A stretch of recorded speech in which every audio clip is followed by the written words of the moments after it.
tout le monde s'arrache Laure Calamy. Élevée au rang de star après sa participation à la série 10%, tout en conservant son image de flemme accessible, l'actrice française de 47 ans ne finit plus de tourner. Nommée dans la catégorie meilleure actrice pour son rôle dans Une femme du monde de Cécile Dufrot, Laure Calamy est à nouveau annoncée dans les salles obscures le 30 novembre prochain. Dans Annie Colère, l'actrice y incarne le rôle d'une ouvrière qui tombe accidentellement enceinte de son troisième enfant en 1974, quelques mois avant la promulgation de la loi Veil adoptée en janvier 1975 et qui légalise le droit à l'avortement.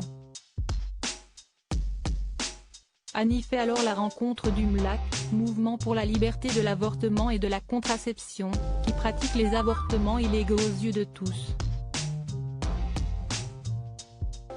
Accueillie par ce mouvement unique, fondé sur l'aide concrète aux femmes et le partage des savoirs, elle va trouver dans la bataille pour l'adoption de la loi sur l'avortement un nouveau sens à sa vie.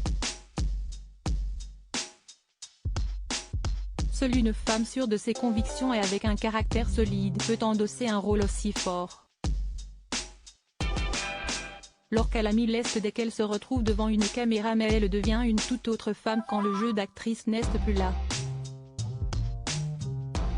Une femme qui peut parfois faire face à des angoisses comme le racontent des personnes qui la connaissent très bien dans le journal du dimanche. Parfois c'était galère, on ne savait plus où la foutre, l'occasion par exemple d'apprendre que Laure Calamy n'aime pas l'exercice de la promotion. Ça peut la mettre dans des états pas possibles, 2 jours d'angoisse avant de passer à Télématin, confie Caroline Vignal au JDD, réalisatrice qui a dirigé Laure Calamy dans Antoinette dans les Cévennes, rôle grâce auquel la comédienne a décroché le César de la meilleure actrice en 2021. Elle se cache souvent derrière son rire, ajoute Catherine Nigel qui a mis en scène la comédienne dans la pièce Le jeu de l'amour et du hasard, avec Vincent de Dienne également. Quand elle se met à s'esclaffer, si est-il qu'il y a une frontière à ne pas franchir.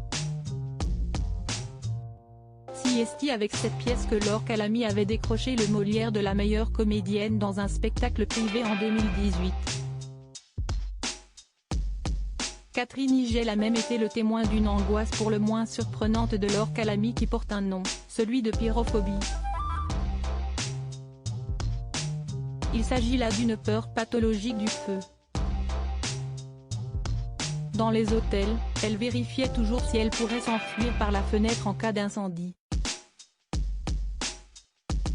Sinon il fallait qu'elle change de chambre.